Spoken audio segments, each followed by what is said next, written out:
Stepping back, when you look at the vast number of organizations and non-profit organizations that are involved in charity work in the United States, do you see any unique characteristics that are relevant to the Muslim non-profit organizations?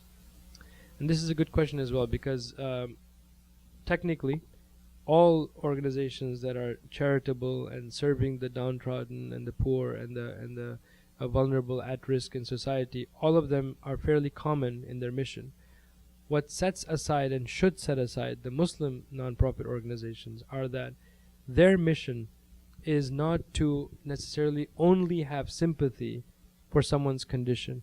Their mission is to actively go and to harness the power, the local skills, the energy, the finances, the resources to be able to improve their condition, not by way of having pity on them.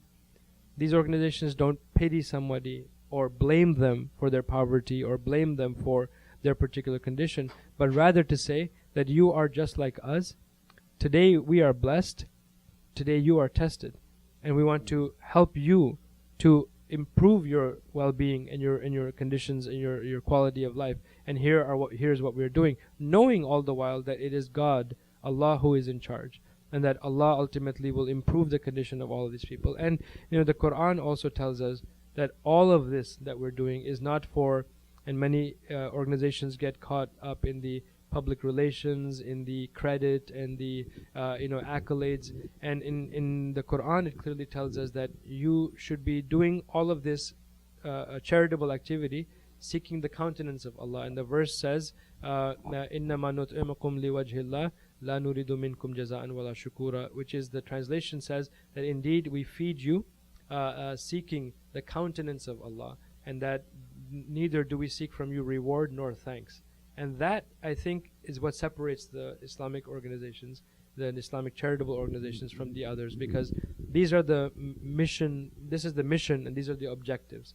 And we try to achieve closeness to Allah, knowing that ultimately He changes the condition, but we do it knowing that we don't pity them. And in fact, a very famous nurse, Florence Nightingale, there's an article about her by Sheikh Hamza Yusuf on her visits in her early years before she became a nurse, to Egypt, and in the early time of the British Empire. And she wrote, and the phrase that's very important for us to remember is, she wrote of the charity that appeared in England and Europe and other places was a charity of patronage, of acting as if we have and you don't, and therefore we are somehow having a favor upon you.